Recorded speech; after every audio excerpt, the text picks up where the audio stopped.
Session 5. Mysterious case of a Navarre murder. Audric Fellhausen died a month ago, then came back from the dead. A mysterious shadowy figure dealing with the Duke. Why? What for? Is there something amiss in the necropolis? Or is there maybe something we're missing totally from this odd case? Welcome to Dragon Age Season 3 Ascension, Vlog 5. Beautiful. Beautiful. Bravo! You've got the part. You've got the part, Scar. And scene. And welcome. Okay. Welcome to the Dragon Age Season 3 Ascension, Vlog number 5. If you haven't get from that skit, well, check out the session. Yeah, I'd recommend. Yeah, it'll probably help with context. So much information in a 5-hour period. I've definitely kept notes in this. Also, I just want to say I'm sorry, everybody, because I was out of it this session. I'm just apologies in general. As long as you're not like me with session 2, where it felt like my other 2 scenes I could barely talk, you'll be good. It's fine, especially since I think naturally this session and probably next session is going to be more Rousseau-centric anyway. We've reached the Rousseau show portion of this campaign, at least for now. So we did a lot of our own stuff also. You did a lot of your own stuff too. Yes. Like Leon and Darrington went out searching for information on the Tyrion Marquis. Tyrion got to shine a bit. Yeah. Oh yeah, that palace invasion with Tyrion, like, on point. I need to go back because I wasn't here for that, so I need to go back and watch that. He did about as perfect as he could in that scene, being on his own. 6-point stunt. Yeah, very good. Yeah, I was racking up stun points like I was getting doubles like it was raining on me. So yeah, that was just Tyrion probably at the highest of a heist. So except for the part where he didn't get, it would have been better if we got more information. But oh well, we got what we wanted. So at least we know that was third party stuff. But yeah. Then there's the question of who was in my office. Yeah, who was in your office? Mm-hmm. An amateur, that's for sure. I was going to say, can we see any white hairs knocking about? Because I noticed that Hilda has white hair, but I was like, would Asha know to look for that? Well, it could be Hilda, but also it could be like the Winters or something. Yeah. If Janice found out. But if it was Winters, Well, it's definitely a giant conspiracy involving Redonis, the Necropolis, and the Markhams. Mm-hmm. And it seemed like the Winters were just the tool that they were using. And Audric also. Oh yeah, the Winters aren't the real culprit here, but no. But it's just kind of the question of who's exactly pulling the strings, because I could. Buffy. And of course, it was the Summers the whole time. The master intriguers had done all this. Yeah, but like I could very much see, like, assuming Antonia is a super mastermind. I haven't read the short story, but I could see like her literally orchestrating all of this stuff to even just expand her own power. Like, say she doesn't like Calpurnia, or she wants more control over territory, as pretty much every ruler does. So, or she wants more control over the necropolis, blah. And she's obviously magical in some way. So it could be her, but at the same time, it could not be her. How much can we share from that book? I read nothing from the book. Well, I'm now like almost done with the hunger, and I recognized like a lot of it from Among the Dead Men. I'm gonna give my match up for it. That's because it's Murder by Death Mages, which is that short story that focuses on Antonia, but it's best not to get into that short story for spoilers and all that for now. But that's the point where Antonia's seen in. Also, don't worry about spoilers, guys. I have so big a reading list that I'm never gonna get to it. So. One thing I'm going to point out while you guys are continuing your investigation, keep in mind that I have also sprinkled a lot of red herrings. Oh yeah. So I will drop a lot of details that honestly have nothing to do with this case as well. So you have to be able to keep that in mind. Yeah, I'm considering the whole. I thought the whole Myrna thing could have been like retired from the start. So like from yeah, I don't think Myrna is related personally, like her specifically, but it could be something with the necropolis because dead people. Yeah, no, I think it's with the Moonwatch. Not the Moonwatch, no, the mage, the dead mages. I forgot her name. Mortality. Thank you very much. Yes, those. What I kind of feel like I think we're overcomplicating it. Yeah.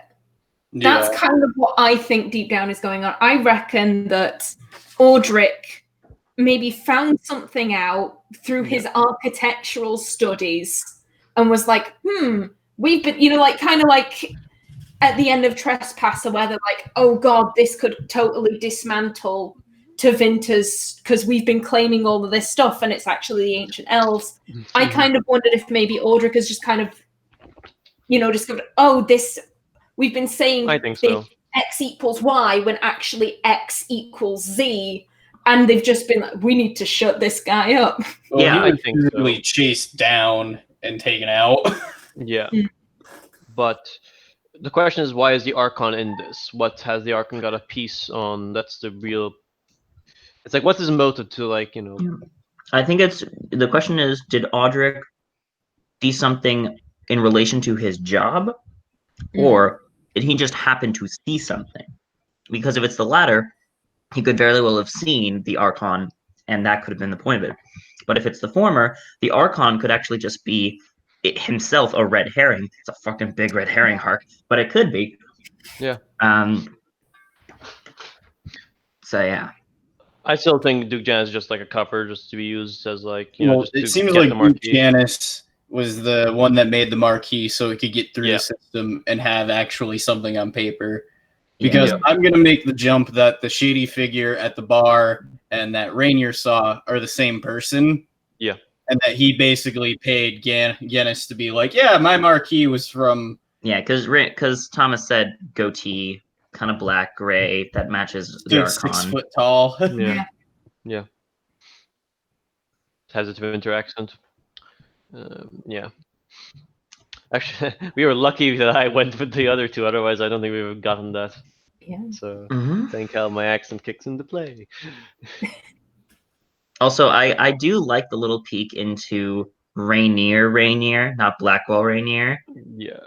And I really want him to say Toots one more time so Pasha can deck him. Toots.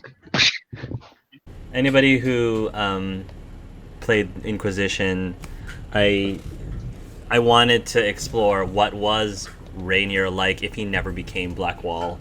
And so I kind of just took a little bit of... Honestly, I took a little bit of what ended up happening to Thor at the beginning of Endgame. If that makes sense. He just became a washed-up drunkard, and yeah. I feel like I overpaid for that witness statement. I think you did too. Yeah. Probably. He was pushing a lot of buttons. A lot of Pasha buttons, too. I was waiting to see if Pasha would crack. It was so close. To be honest, I'm kind of disappointed in myself. I don't think I did very well this session, but I think part of that is because Pasha's not built for a political arena. Yeah. She's just kind of like, I'm not meant to be here. I'm kind of surprised he didn't confront me when I went up to the shady people and was like, did they have this? And pulled like the sword off my I don't think Pasha really understood what you were getting at. Like, for all she knows, that could be like evidence. Okay. But like from the case that you're like, did they use this sword? So she's just kind of like, I don't think she's put those connections in place yet. To me, one of my other highlights for today was just me getting the triple ones in the early section. And just Demon Child! I could have played more of that, but I just like, I don't know how much Tyrion was like. He's not a stupid guy. He's just actually a fairly intelligent guy. He just got a little mistake on the lore, so like I couldn't handle the. I just want to say, since Sam's in here, I'll speak for him. Or at least in the aspect of, I loved all of the blood magic moral discussions. That was super fun. I agree. I'm so glad you guys had that cock. Yeah, I mean, I knew because this is also just me thinking because Templars use blood magic with phylacteries and things like that. So I wanted to address that. And it's funny because Darethim has really bad experiences with blood magic, but I think also he has good ones too. Maybe not personally, but he knows the potential for it because it was so prevalent in Ancient Inventor. So he's seen doctors use it and he's seen archons use it. So kind of putting that forward towards Leon, where it's not the magic that's the evil thing, it's you that could be the evil thing. The thing with the magic, it's just easier to be evil with this magic. So it requires you to do more work to put in the good thing. Mm-hmm. It's like it just came to me in that moment to make the heal comment of like, aren't you technically killing people if you heal a murderer? So yeah. And it was really cool to see Leon start to struggle with that, and the whole thing of, and I was really with Darethim just trying to go, here's a problem. I'm not telling you the answer because you have to choose the answer, but I'm giving you the other points of view. I'm giving you the options, and it was really cool to see Sam and Leon just go like. I definitely like the morality you gave him there, like just the moral. Here's a morality quiz, Leon. I'll give you the answer, just you choose. And there's no real answer on it, so. There's something really satisfying playing as Pyrrhus, essentially being the devil on Leon's shoulder, like saying, you could do this. It's to help your friends. You want to help your friends, right? It's for the greater good. So is Darethim the evil angel on the other side also? No, Darethim's more just like the friend going, hey, just stop. Consider your options, use logic, and actually decide what you think is best. True. So I'm hoping. I was thinking of an idea, like what would happen if like he cracks a little bit and he's tries to do the blood magic zone of truth illegally to get to do the whole commendable thing, or like to get the answer. I doubt it might happen because of our in terms of party wise, I don't know how much most of us would agree to that, but that'll be interesting to see if he might do it like secretly, hidden against us. We don't see it.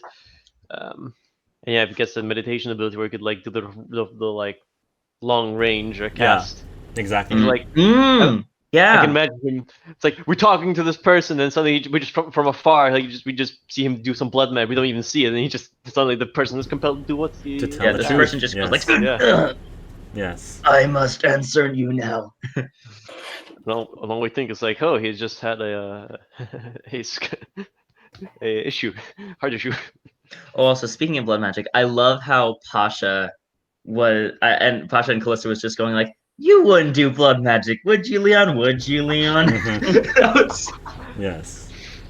I like that. Good. I actually hoped in that comment where you're talking about we should go to the winter. I really hoped one person mentioned, hey, maybe we should ask like Tyrion about like going to the winter since he's from there. Yes. It's like coming home. Coming home. Sure. That's a word for it. That's a word. Yeah, going home. Describe. When they mentioned the whole Tevinter, like I said, when they mentioned the whole Tevinter thing, I'm just going, no, not now. I'm not ready. Not yet. Speaking of Tevinter, or speaking of Tyrion rather, that belly dancer, Tyrion, I keep trying to open that door for you. I'm trying to leave that door open, but you just keep passing right by it. I have a job. That I had to do. I mean, you'll have free time at some point. Yeah, I'll have free time. Maybe I'll eventually scout for her. I'll do that. Nice. It's a side quest. Ask her why you're looking at me. It's a companion quest. There we go. It's a side quest in the campaign. I like to imagine she's always like in the courtroom, she's randomly there. Right. She's just watching. But then when Tyrion tries to find her, he can't. Yeah. It's like she shows up in like the final archdemon fight, and she's just like there, just in peripheral vision, just like dancing on the sidelines. What? Maybe she's just a figment of his imagination. Yeah. Maybe she doesn't exist. Tammy doesn't exist. Well, no, because Narika. That is true. Oh, wait, Narika. Yeah, That's Narika true. Stars, so. That is true. Narika did see her, so maybe they both are imagining her. I mean, if you're trying to, I will apologize. Yeah, I will apologize if I'm not going towards her. But as I said, job, I have to help Russo. When I find my free time, I will go. I will scour. Oh, okay. Oh, okay. Like, why is she looking at me? I will say I did pick the perfect group of people to go to the palace because I was like, they're not going to let me in the front door. Tyrion, just get in there. Yeah. Okay. Where's my jacket? I mean, I don't know. Pasha could have gotten you in. She could have ruffled it enough depends on the feathers. terms of how we get in, though. I'm the manager. That will get you in. There are two ways we could have gone this route. We could have gone the route of me just sneakingly open using the sneaky key, or we could have just gone with the Tamazaran way of just kicking the door open, yelling out that she's a Taraz, and then she'll speak her word out. Kind of. I was somewhat thinking of a joke in my head of like what would happen if Pasha was like sort of the Terminator, but I said like Terminator was the Tamazaran. I thought the camp flowed pretty well in the little bit that we got before arriving in Navarro. I like the like it allowed people who haven't really gotten to interact. Like I love that scene that Russo and Tyrion had where it's like, I'm not mad, just don't make another jab at my kid. Sorry. And the Russo and Tyrion have like kind of similar like sort of family issues, quote unquote. Well, your family's one of your father abandoned you and your mother died, and mine is like my father abandoned me and my mother died. It's very similar. So I'm really excited for next session because that will officially be the court case itself, like the court scene itself. So I'm really excited to see how Tommy navigates that as he... See if I can deliver on the promise of the interview. Right. See if you can deliver on that. So do you have your witnesses ready that you might want to cross-examine and call? Yeah, I've got a pretty good idea. Oh, good. I think we should raise some popcorn. Fun. Yeah. I think we're gonna get at least a couple more intrigue bits right before we get to the court case. Yeah, we're heading. I mean, we need to because we got the Mortalitasi lead, we got Karn, we got who else? We got the Archon, obviously. You guys have to go speak to Felhausen or phone. I always mess up his name. Audric, yes. Well, Audric's more Audric, a stop to be like, okay, the case is like right around the corner. I need you to be like tip top. Yep.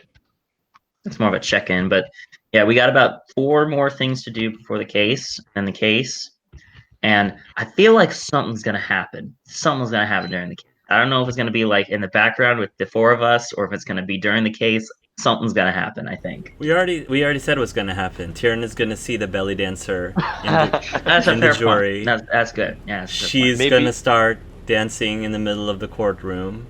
Tyrion will join her. They'll start, they'll distract everybody, and then Rousseau will come in and will swoop in and take it from there. So. Maybe you see the bell dancer's archdemon just pops up.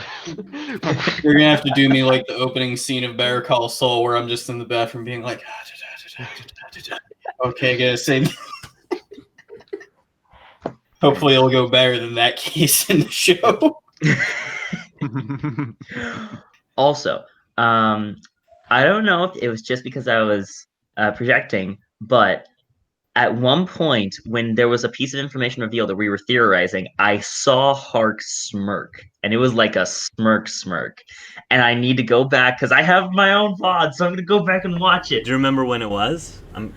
I don't remember exactly when it was, but okay. I remember there was a smirk. I think it was when we were talking about the Archon. And I want to go back and see exactly when that was, because I think that'll have a clue in there. Very nice. I like Rosie's answer. Was it Rosie? Yeah. With her or their dad, you mean? Yeah. Yeah. She's agreeing with Art. She's sort of agreeing with the Guardians, but also she's more siding with like it's a kid. But still, the kid could do more things, but still a kid. Like there's that. I liked it that she struggle that the whole like struggle she was going to, like, is this what's the right Right. not even the right thing. It's not just like what's the good. Because she grew up knowing that, and she grew up respecting and revering her dad and her dad's friends as like heroes of Thetis. Basically, they're very well renowned, and it's an honor to her. It's an honor to be that. It's not something to be like ashamed of or to be scared of.